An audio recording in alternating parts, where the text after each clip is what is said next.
That's very We kind of you. can ask you to do it jointly, That gives us 10 minutes? Yeah, really. but you have to fight over the 10 minutes. I'll try to not take my whole time here. Thank you, Mr. Chairman. Counselor, how are you? Good morning. Congratulations. Thank you so Do much. you think the Constitution should be used to create new rights? Senator, I think the Constitution is an enduring document and that. Yeah, I agree with you. It's been around a long time. It's enduring. And I'm fond of it. You love it. I'm fond of it too. But do you think it ought to be used to create new rights? Senator, I think it is constantly being interpreted, and the Supreme Court has, through the 230 years of jurisprudence, has found rights in it. Yeah. And if I am confirmed as an appellate judge, I would faithfully apply Supreme Court precedent. Yeah. But are you going to use it to try to create new rights? Senator, appellate court judges don't create new rights. They take the Sure they record below do. them. Sure they do, Counselor. We've both been at this a long time. They do it all the time. And then it goes up to the Supreme Court, and the Supreme Court says yay or nay, or sometimes they don't say anything.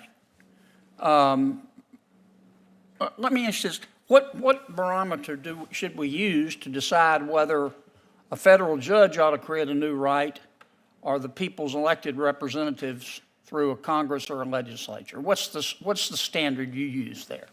Senator, we have co-equal branches of government. The legislature does the policy making, the judiciary. Yeah, but what's the standard? I'm sorry to interrupt you, but we had this problem in the last administration, and we have it in this administration. If you could just answer my question, because 5 minutes just goes like that. What standard do you use personally to decide whether a new right ought to be created by a federal judge or by the United States Congress if it's a federal right? Senator, I would be applying precedent, and precedent I has standards of stipulate that you're review. going to apply precedent. I stipulate that, so let's take that off the table. What standard should be used to determine whether a new right ought to be created by a court, a federal judge, unelected, appointed for life, or a United States Congress? Senator, appellate courts have standards of review when looking toward lower court decisions, and I would apply Come on, that Counselor, standard. you're not answering my question. It's a real simple question, and you're very smart, and you know what I'm asking. You believe in a living Constitution, okay? I get that. That's a legitimate point of view. You say you don't understand what an originalist is, but I don't think you're being candid there. But this is what let me ask my question again. What standard should be used to decide if you're going to create a new right in the Constitution, whether that right ought to be created by a federal judge or the people's elected representatives? Very simple. Senator, the federal courts are of limited jurisdiction. The appellate courts sit in between a Supreme Court. Okay, you're not going to answer it. I get it. When you were at the Brennan Center, you're still there, right? I'm on leave, sir. Okay, well, but when you were there, did you advocate federal courts create new rights under the Constitution? No, sir. You never did? No, sir. Okay. The right to vote is protected in the Constitution, and it's protected. So you never asked for new rights, you just said they're already there? Yes, sir. Okay. How do you know a right's already there if it's not explicit? In the case of voting, No, just in general. If I read your resume and it's not, something's on there, well, that's a bad example.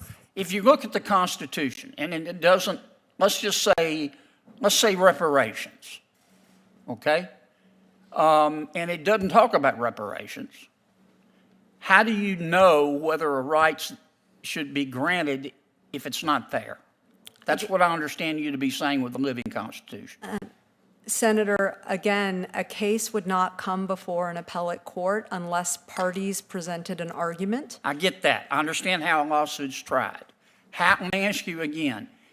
How do you know if a right's not explicit in the U.S. Constitution that it's really there? It's hiding, it's lurking, and we just have never seen it. Senator, in Marbury versus Madison, the Supreme Court said that the Supreme Court interprets the Constitution. Right. I would look to precedent. I would look to see. What if there's no precedent?